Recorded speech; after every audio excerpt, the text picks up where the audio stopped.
Welcome to the Industrial Talk Podcast with Scott McKenzie. Scott is a passionate industry professional dedicated to transferring cutting-edge, industry-focused innovations and trends while highlighting the men and women who keep the world moving. So put on your hard hat, grab your work boots, and let's go. Hey there, greetings from Industrial Talk Central. I am Scott McKenzie, and I am that voice of industry, and I am the number one industrial podcast in the galaxy. So I'm really glad that you are here. I'm so glad that you have found time in your busy schedule to be able to listen to some of the leaders within the industrial space. And we've got a big old jam-packed show today, and that is with a gentleman by the name of Terrence O'Hanlon. You might have heard his name specifically from a prior interview. There's just too much to cover, so he's back on the show.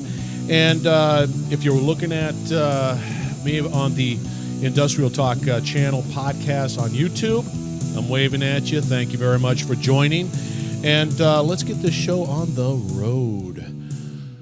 Well, we got a couple of things to really cover, and this show's no difference. And like I said, if you're watching the video, that's great. That's fantastic. You'll be able to see what I got, because I'm always looking at industrial approved food. And this past Christmas, my kids got me a special gift, and it came in a thing called a man crate. Now, I'm going to slide it over just a little bit to see if anybody can see it. And anyway, it comes with a crowbar, but it's wrapped in duct tape. And inside that, I was able to get, kids bought some stuff from jerky.com. But it's not just any type of jerky, right? It's not any type of jerky. It's special jerky.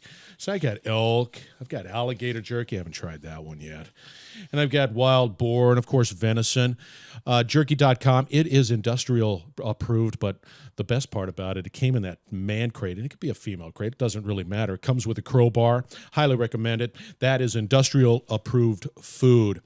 The book I'm reading today, or this week, is from a gentleman by the name of Daniel Pink. He is a published author. To Sell is Human and A Whole New Mind.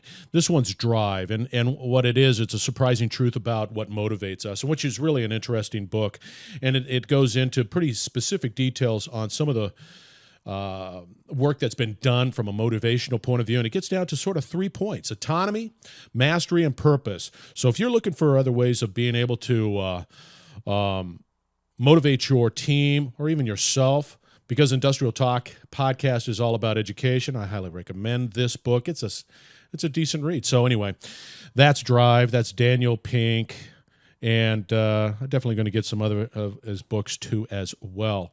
And one last thing from BIC Alliance, BIC Media. I think you need to go on out to their website.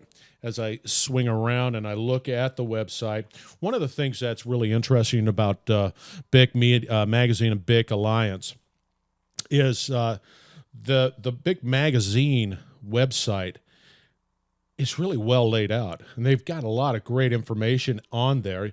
And I know that you're waiting for the publication, but the website is fantastic. And one of the things that really sparked my interest was this event. And so what they have is like a calendar of events on the page one of all the industrial type of activities that are going on.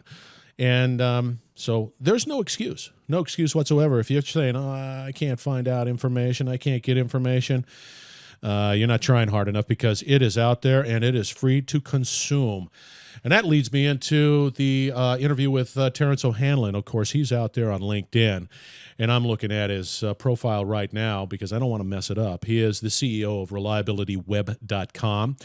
I was fortunate enough to be able to attend the IMC 2017 conference. I've mentioned it a number of times. They do a great job. Fantastic opportunity for networking. And anyway, and he's also the publisher of Uptime Magazine, and he is part of the Reliability Leadership Group too as well. And so he's passionate. He's very electric when it comes to anything that deals with reliability and that space. And he's just an absolute great guy to be able to know and to listen to. So instead of listening to me, I just want to bring you on, and this is going to be sort of unique. It gets a little choppy because we're on the internet here, but you get the details of his conversation. So without further ado, I'd like to introduce you to Mr. Terrence O'Hanlon, aka Terry, because after you listen to this interview, you can call him Terry too as well. So enjoy.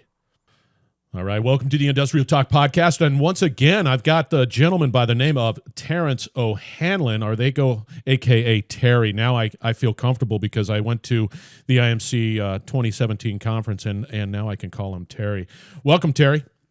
Thank you. Thank you very much, Scott. Now I've been on the show multiple times. I want to be the Alex Baldwin of Industrial Talk. I want to be the multi-guest, or the guest host, I guess, or no, guest. I'm the guest. You could be whatever you want because you're that engaging, and what you're doing with Reliability Web is fantastic. And for me personally, I'm very honored to be able to have you back on the Industrial Talk Podcast.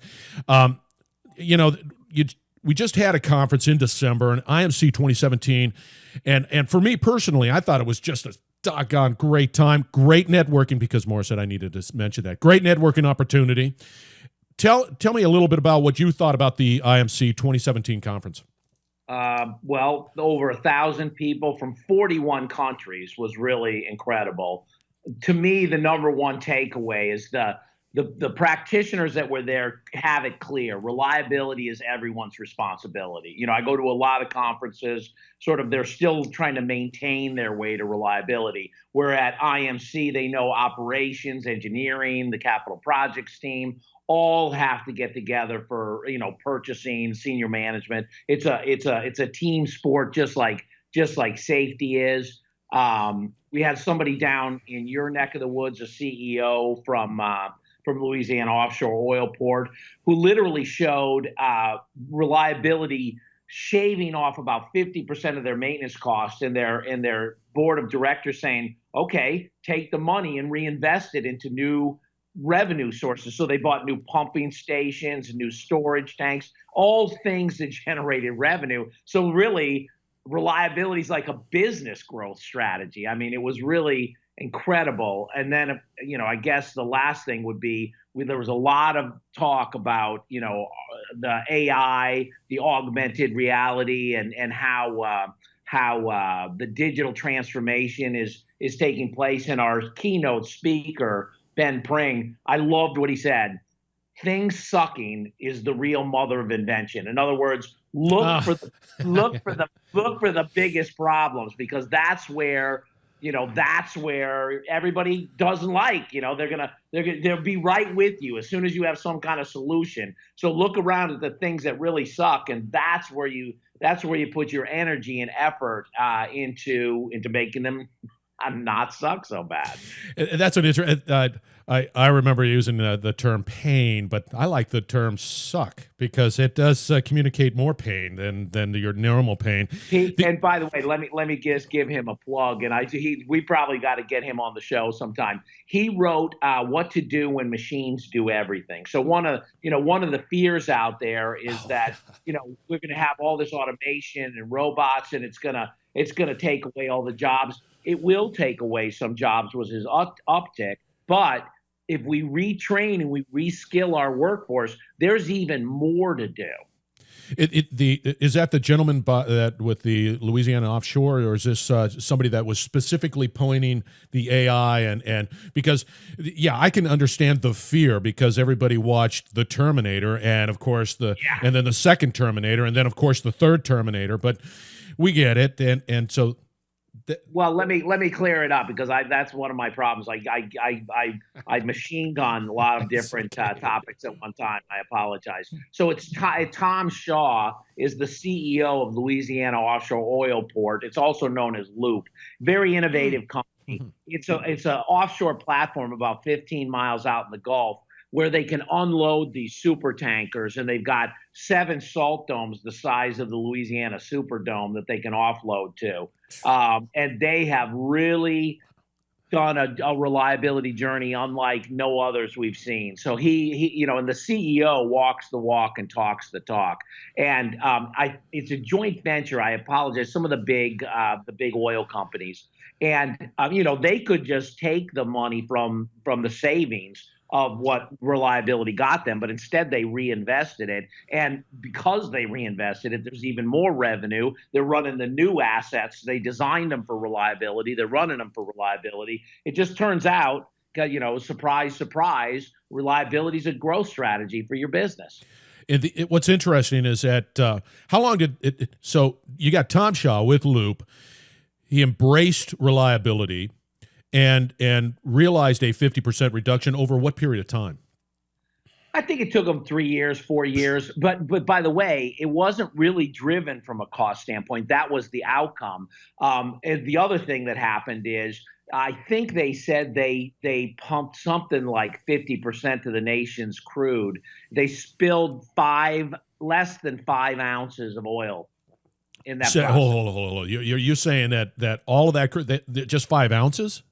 That people spill more when they change the oil in their lawnmower than they spilled all year pumping 50% of the nation's crude. That is stunning. That's a fantastic statement. Now, just for some of the listeners who are not real versed in reliability, can you sort of give us sort of a general overview of what the driver is when we start talking about reliability and asset management and so on? So if somebody's really interested and want to understand a little bit more about what you're talking about and why it's so important, can you sort of summarize that? Sure.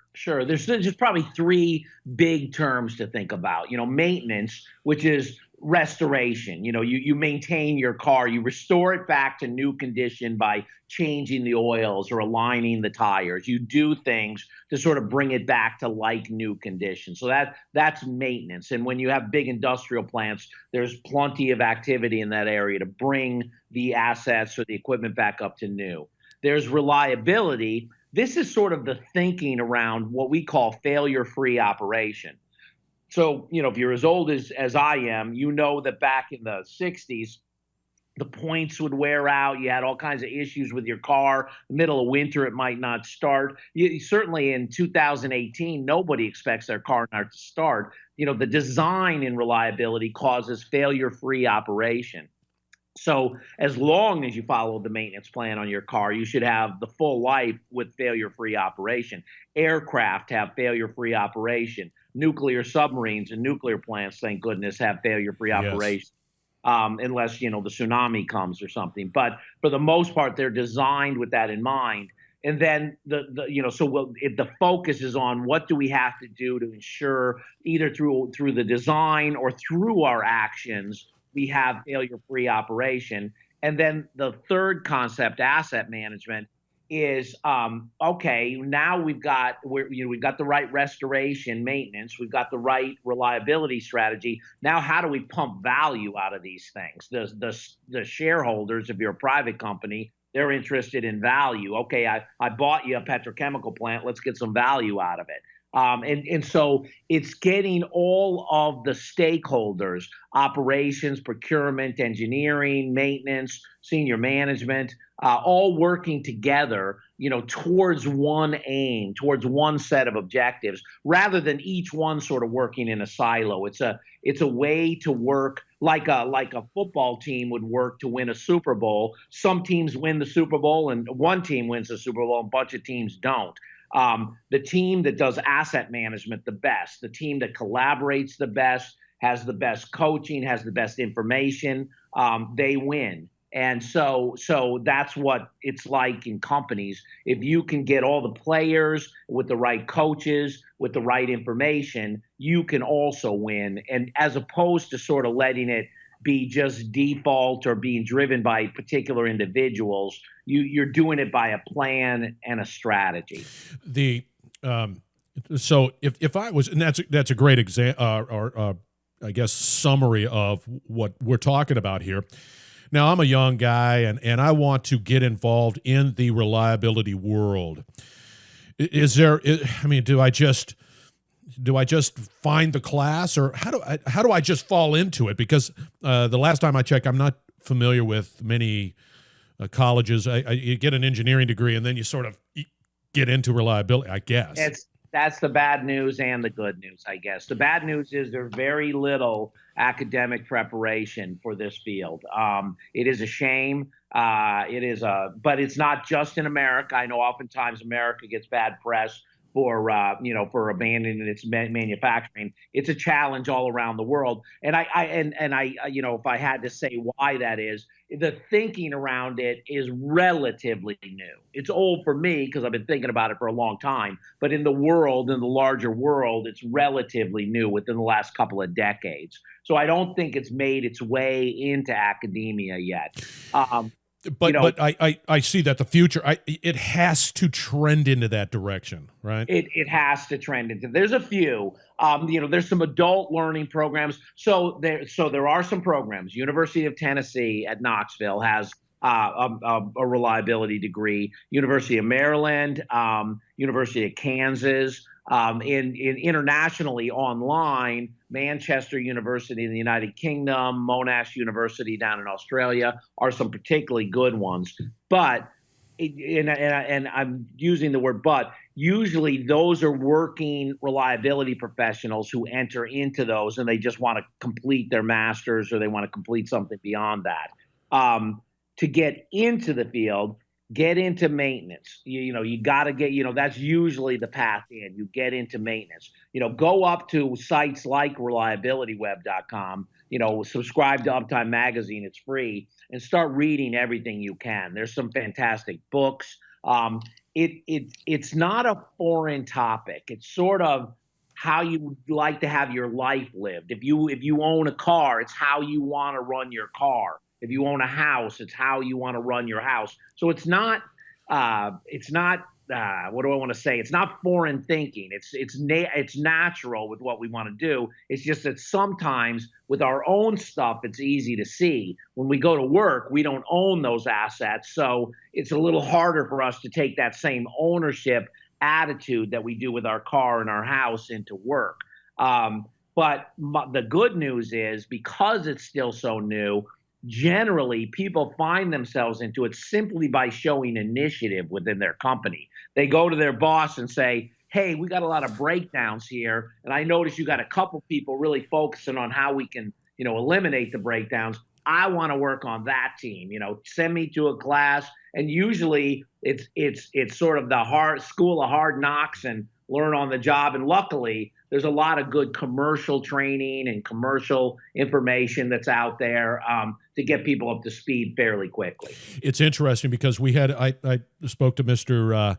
Jack Nicholas and I said, and I spoke to you specifically about how do you impact and modify that culture, because all of the tools and techniques and the technology that exists today really doesn't work worth a lick if you don't have the right culture to sit there and support it. And I've been in organizations where they had the tools, the thermography and the vibration, and they just had a whole load of great tools. Yet when that person leaves and decides that she wants to go up the ladder, it dies right there. Yeah, this is a fantastic point that you bring up. I wish I would have been there even just I did listen to the first podcast. I have not listened to the second of Jack with Buddy Lee yet, and I'm very much looking forward to it. The first one was excellent. You did a great job, and thank you for doing that. I could listen to Jack and I have listened to Jack for 25 years. I would continue to listen to him forever. So record as much as you can with him. The point you're making, though, is an excellent one. We say, we have a framework for this, and we say that what happens is if you focus on reliability performance by focusing on the tools, it's sort of like pushing on the front of the ship. It's very hard to turn the ship by focusing on the performance itself. We like to drop to the back of the ship, and in the back of the ship you find the rudder. But most of these companies are so big, they're like an ocean liner. If you tried to even mechanically turn the rudder, you'd find that was difficult. So we drop back to the back of the rudder, where we find what we call a trim tab. It's a concept that Buckminster Fuller brought forward, when he was asked how one person could make a difference. And he said, you clear yourself of all the little crap in your life and you work with integrity. You do what you say you're going to do, and you work with authenticity. You work with, with the values you say are important to you. But what you do is you find these methods. So we say leadership is a trim tab. So in other words, if you can focus on leadership, that's where the culture comes from. And then the culture delivers the performance. So you just got to get it in the right order. You be a leader. And we're not talking about the CEO, although we want the CEO to be a leader. We want the guy at the asset to be a leader. And that's what we focus on. We empower the maintenance technician, the supervisor, the electrician, the pipe fitter, the mechanic to be a leader. His supervisor should be a leader. His manager should be a leader, because then you've got an army of reliability leaders all creating a future of failure-free operation, using good frameworks, using good processes and technologies like you mentioned, but they're doing it in the right context. Yeah. It's the context of reliability that makes a difference. I'll tell you one quick story. Yeah. I forget which guy it was. They did this in Washington, D.C.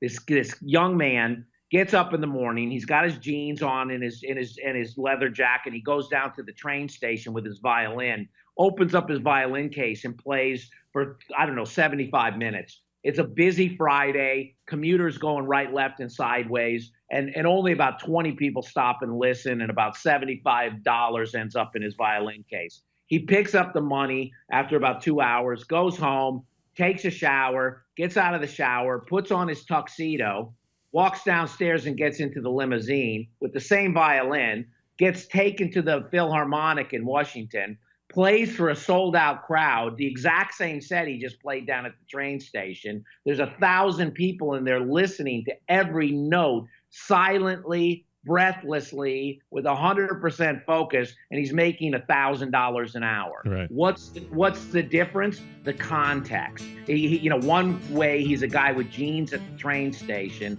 and another way he's a guy on stage at the Philharmonic. It's the context. It's just because what we say. So leaders say what's so. And so we focus in everything we do, Scott, on creating leaders, empowering leaders. We want them to be empowered as leaders. That's great. Terry, we're going to be taking a break. I'm talking to Terry O'Hanlon. He's with Reliability Web. He's a wealth of knowledge. If you have any interest whatsoever in the reliability world, go to reliabilityweb.com, and I guarantee you it's out there. And it's free for the taking, right? It's free for the taking. Love it. Can eat. All you. That's great. Well, hang tight. We'll be right back. All right, you got to mark your calendar for April 23rd through the 27th. And this is a reliability conference that is in Las Vegas, Nevada, brought to you by those wonderful people at reliabilityweb.com. It will have all of the great vendors that are there that are really focused and passionate on reliability, as well as the great content and education. It never ends. Those folks at reliabilityweb.com do a great job. Now, I will be there just like I was at the IMC 2017 conference in Bonita Springs. So if you missed that, and that was in December, you need to make this one, and it is April. Once again, April 23rd through the 27th. This is in Las Vegas, Nevada. Go out to reliabilityweb.com. Get all the information you can about it. I will be there. I hope to see you, and you have a wonderful day.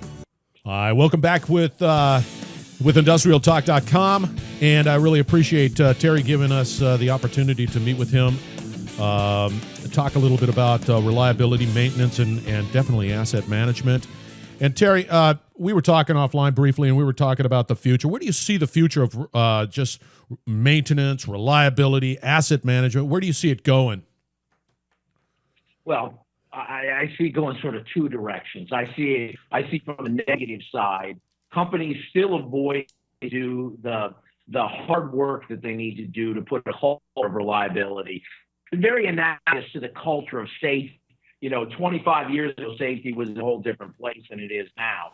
And I think they buy reliability through the IoT, through artificial intelligence and all these sensors, and they're going to be sadly mistaken because the physics doesn't change just simply because you have IoT. And then you've got a group of companies that are starting to get it. You met a lot of them at the International Maintenance Conference that are really understanding. They've got to show leadership. They've got to have a culture of reliability. Then when they put in things like IoT and artificial intelligence, now they're flying. I mean, they're flying so far above their competitors that in essence, I guess if I was predicting anything, I'd predict a lot more consolidation because the inefficient operators that aren't doing reliability are going to have such high costs that they're leaner, meaner, reliable competitors are going to come to eat them up and acquire them. They'll at least come and acquire their assets. That would be that tipping point, I would imagine, because there's got to be a tipping point. You just can't continue not to focus on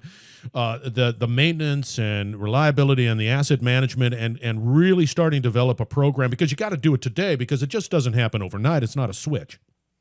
Well, and I think that the technologies that are becoming available are driving what you just said, making it even more pertinent. But let's take the IoT out of it. Yes, we have seen in best practice companies on their way to best practice.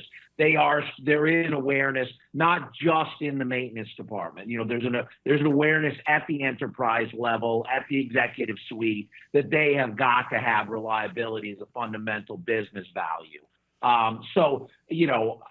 You're going to start seeing case studies where there's financial studies and things of that nature, where people showed their stockholders or their stakeholders the money, and one of those become a little bit more public. There's already a few out there, but they're sort of few and far between. What happens is when companies make that advance, don't necessarily want to tell the world it was because of reliability, because they don't want their competitors to catch up.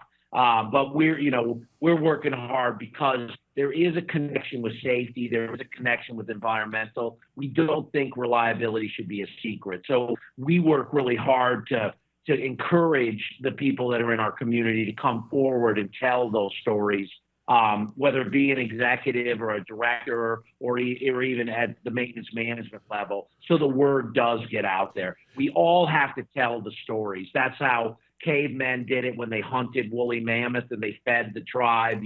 We all have to tell stories about this so that we can make it everyday knowledge. And that's an interesting, and I didn't even think about that competitive advantage, because this is truly a competitive advantage. And if companies are looking for that, I mean, I can understand their reluctance to share it, but I don't see how they're not going to be able to progress and not do that. I was reading a book, and we talked about it briefly, and it's called Drive by Daniel Pink, and one of the chapters, and when I was at IMC 2017, this conversation happened over and over and over again, and it talks about the C-level and how they look at financials on a quarterly basis because that's what they do, and yet we're talking about a program of asset management, reliability, all of that stuff taking a little longer than a quarterly type of viewpoint.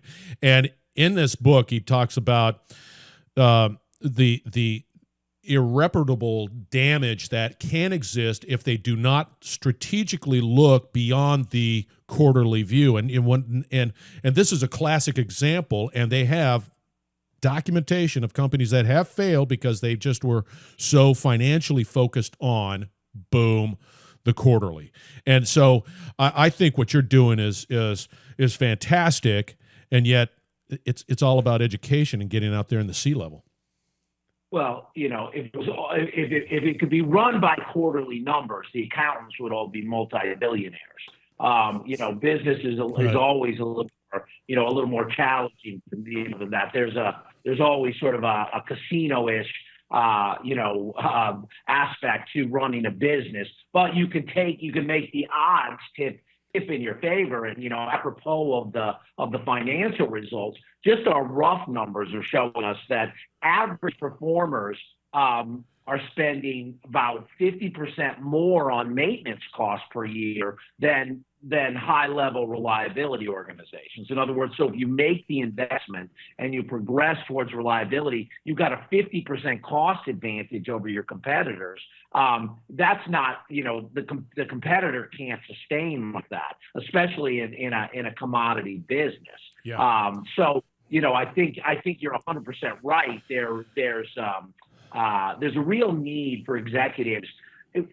Now, listen, they're smart people. They've been to Harvard Business School or whatever business school, MBA. What it is I think some of that failure belongs to us in the reliability community.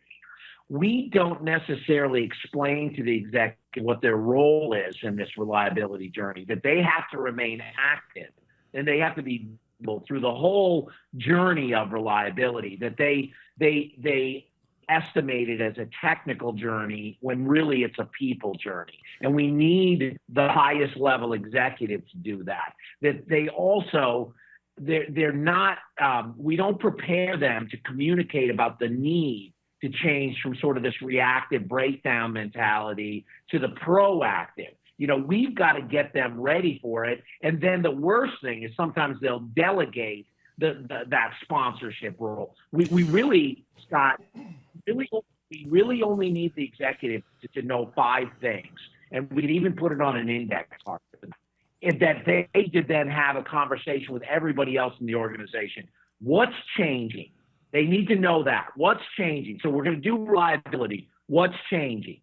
Because everybody wants to know what's changing. And more importantly, I think they want to know what's not changing.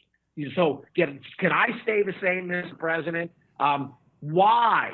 Why does it have to change? I like it like it is. Why is it changing? And only the executives can really sort of draw that.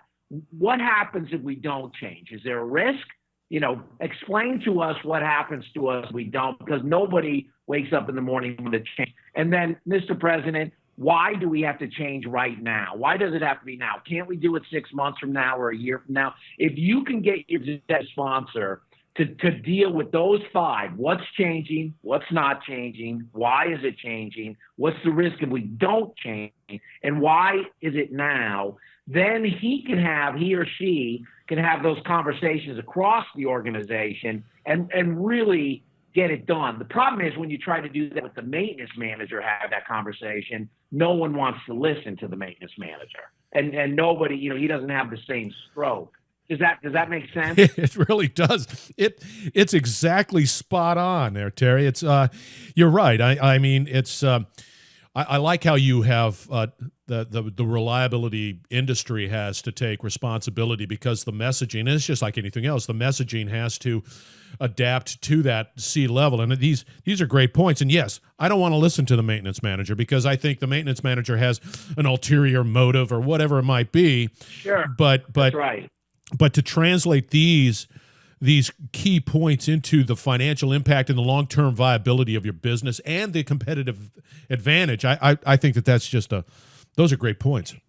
Well, what we really find is that the guys at the reliability level, I think they assume the executives must know all this. The executive's successful. The executive must be smarter than me. He must know all things I know and even more. Well, no, he doesn't. Yes, he knows how to run a business. He knows the financial side of the business, but he doesn't know reliability. We got to teach him reliability, and we do the heavy lifting, and we became like a hero. Here's a question I have, and those are great points there, Terry. One of the issues that I see, and I was just having this conversation with my son, is how rapid technology and things change. So I go out and I buy a widget, and I guarantee you in a week that technology widget is going to be yesterday's news. And are you experiencing that within the asset and reliability world, where it's just blistering fast? Well, it hasn't traditionally been, but recently, yes. It's interesting to bring that up. I mean, it's been a very staid industry for the past, we bought a test. It had a 10 or a 12-year life. Now everything's so software-based. There's so much innovation going on with wireless and just the speed of processors and battery power, and then now this IoT, that there's an innovation, in our space every day, if not every week. Yes, you have to prepare for that. But I want to, again, I don't want to sound like an old fogey, but I want to just say, yes, you're 100% right. And we need ways to keep up with the innovation so we can take advantage of them. But you and I talked on the break about the context. Take two companies, one that has a context of reliability throughout their organization, a culture of reliability, and one that doesn't. You bring the same innovative technologies in to both those companies. One is going to propel them to the highest heights. The other isn't going to do anything for them. In fact, it's likely going to fail miserably. Yeah. So it's not the power isn't in the innovation. The power is in, are we prepared to take advantage of the power that the innovation offers? Yeah, it really, when I was at the IMC 2017, I was fascinated because, like you said, it was a static, somewhat profession over a period of time. Here's a tool, here's another tool, and you had some sort of life expectancy out of it. And then when I was talking to Mr. Jack, and he was saying, no, man, nowadays you've got to update, you got to do this, and all of that has cost, but there has to, once again, to your point, Terry, you have to have that culture, that reliability culture, that asset management. It's a cultural thing, and then the tools just sort of help with that. And so the speed becomes, okay, it changes, but I can still work with this, and I see it coming. So exactly right. I'm sort of searching for an analog to that. Like a doctor. One that went to the top. Do you want the brain surgeon went to the top medical school and was training the best other surgeons and doctors, or do you want one who sort of self-studied out of the medical magazine? Well, I'll give you an analogy. It's this LASIK procedures, right? I could get a cheap LASIK procedure done, and morally, I'm thinking to myself, why would I don't know how to have my eyes being worked on because I get a deal. It's a different mindset. It's like, I'll pay the extra money, but I don't want anybody to poke around in my eye for a deal. You got it. I have a running list of things you don't want to save money on, so I'm going to add LASIK onto that right now. Mattresses are on that list for me. Yeah. Sneakers are for me. Oh, very good. Hey, Terry, we're going to be taking a break. This is going to, we're talking with Terry O'Hanlon, reliabilityweb.com. Go out there, get some great information. They always keep that website current. You can find him out on LinkedIn at Terrence, not Terry, Terrence O'Hanlon. Become a member of his network. That'd be great, too. So we'll be right back. Thank you for joining the Industrial Talk podcast. Hang tight. Hey, once again, this is Scott McKenzie with Industrial Talk. If you like what you're listening to, please feel free to sign up for the free podcast as well as the blogs. I'll try to keep it all relevant to your business and hopefully be able to provide some insight into what we do at Industrial Talk and what you do as a professional. Hope to see you soon. Thank you. All right, welcome back to the Industrial Talk podcast. We have a wonderful guest by the name of Terrence O'Hanlon, a.k.a. Terry, because now that you've listened to his interview, now that you can call him Terry, and I think he'll be fine with that. Terry, we've got, I was fortunate enough to be able to be a part of the IMC 2017 conference in Bonita Springs, which was a fantastic event, and the people there were wonderful, and it is a family. Now you have another event coming up, and I think it's in April. What's that all about? That's called the Reliability Conference. So, people ask us a lot of times, what's the difference between the two? I have to ask that. Well, that's right. And I would say that the Reliability Conference is a little more towards the technical, although we still have a lot of leadership and a lot of culture. There's a lot more of the technical liability engineering, the asset condition management, the work execution management, a little more hands-on out there. And it's April 23rd through the 27th at the South Point Hotel in Henderson, Nevada, right outside of Las Vegas, called the Reliability Conference. About 600 people. It's got a real Western tint to it. It's it's everybody from California and Washington and Western Canada and, Nevada and Arizona. It gets a lot of Western attendance. It's a great property. There's 7 restaurants on the hotel, a bowling alley, a movieplex. It has about 50 really awesome vendors out there that do sales of products and technologies and software that are great to see. It's basically the same format. We start off with full-day workshops, and we have certificate short courses. I'm really excited about a keynote that I'm keynoting, but that's not the one I'm excited about. And in fact, I'm keynoting about the topic you and I talked about, which is the return on investment for reliability leadership. Very important. But we have Stan Shawn, who's the president of Rankin Technical College, on Let's Solve the Skills Shortage. This guy in this college, I wish there was a campus in every major industrial, part of the United States. He would quickly solve this approach that this college does. They have a dress code, if you can believe it. They have a code of conduct at the, keeping, young men and women sort of in line. They are highly focused on skills needed in today's workforce. It is Rankin, Ranken Technical College out of St. Louis, if you get a chance. And he's making a huge difference in his own community, and I want to spread the word about that, because you and I both talked about we're just not doing the right thing for the young people of America. I mean, I think a bachelor's degree, a master's degree, nothing, that's great. But what ends up happening sometimes is that you end up working as a barista in Starbucks. Not the world doesn't need baristas, but that's not right. what people had in mind when they went into those things. We've got to really match up things that do make America great, which is the jobs where we can actually make things. We've lost those skills over the past 20, 30 years. They're not taught in high school. They're not taught in technical schools. And we want to turn that around. Now, I know I kind of went down a No. That's exactly and I'm very passionate about just how do you deal with this labor shortage? How do you bring people into the maintenance space and just industrial in general? And what he's doing is just a phenomenal job. I'm going to have to look him up most definitely, and because I want to. Yeah, and if he makes a great interview. He makes my path looks like a dim light bulb compared to his. He is very excited about the topic. And when I first heard him, I went right up to him and said, "You have to come to our conference." Let me ask you a quick question.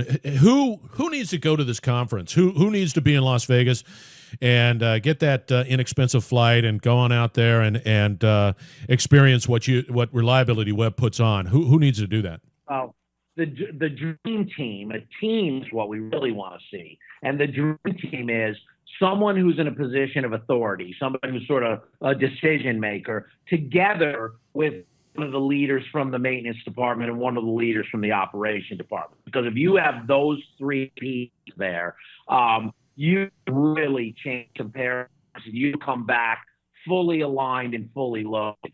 Now that unfortunately isn't common. We have it, but we don't as often as we'd like to. So I would say anybody who really considers themselves to be a stakeholder in reliability, that could be a supervisor, it could be a maintenance planner, could be a maintenance manager, could be a reliability engineer, could be an ops manager. We need to get the ops out there because they really get their eyes open when they walk a mile in somebody else's shoes. There's also a lot of condition monitoring in IoT. So IoT in some companies is being led by the IT department. Bring your IT guy with you and show them this is about the business. This isn't about the software or the gadgets. This is about the business. Because we have a lot of IoT conversation going on out there. And we've got some really inspirational reliability leaders. There's about 50 different talks. There's about, I think, 14 different full-day certificate workshops. You can train your teams. They lead with professional certification. And believe it or not, there's even bowling. We have one night where we rent the whole South Point bowling alley, and everybody gets together and have a blast bowling.